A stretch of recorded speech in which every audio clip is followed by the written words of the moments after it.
perekonna uurimist sai alustatud kunagi, see oli 66. aasta.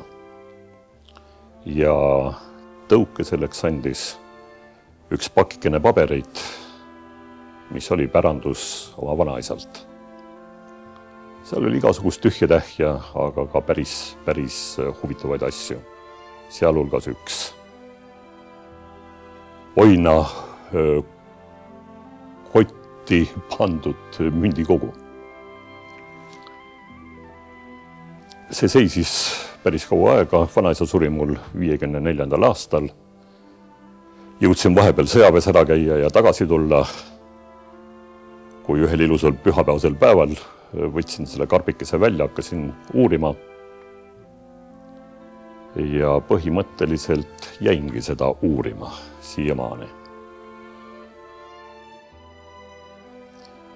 Muidugi tekkis vajadus arhiivide järgi, aga tol ajal võib ette kujutada, kuivõrd raske oli tavalisel inimesel arhiivi pääseda.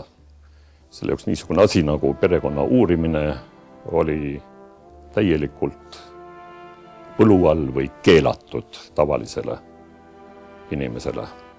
Eks selleks olid ka oma põhjused, sellepärast et perekonna uurimisega tuleb välja ka mitte ainult pereajalugu, aga tuleb välja kogu ajalugu, mida kõik võimud on oma äranägemise järgi tahtnud mugandada vastavalt oma soovidele ja vajadustele. Mäletan, kui esimest korda läksin perekonnaseisu arhiivi ja avaldasin vaikset soovi, et tahaksin Ageri kiriku raamatuid näha. Üks näitsik oli väga vastutulelik ja ütles jah, et kohe saab ja nii edasi. Toodi mulle vajalik raamat kohale, kui olin seda üks nii pool tundi uurinud, tekkis probleeme teatud väljenditega saksa keelest. Sama näitsik oli väga abivalmis, kutsus kohale arhiivi direktori, kes väga hästi pidi saksa keelt oskama. Ja muidugi see arhiivi direktor oli niivõrd hämmeldunud, kuidas te pääsesite siia, et see on täielikult keelatud, kes teid siia lubas ja nii edasi. Ja sellega mu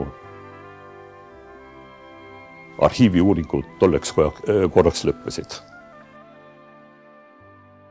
80. aastatel siis ma tegutsesin, veidikene uurisin kodulugu ja sattusin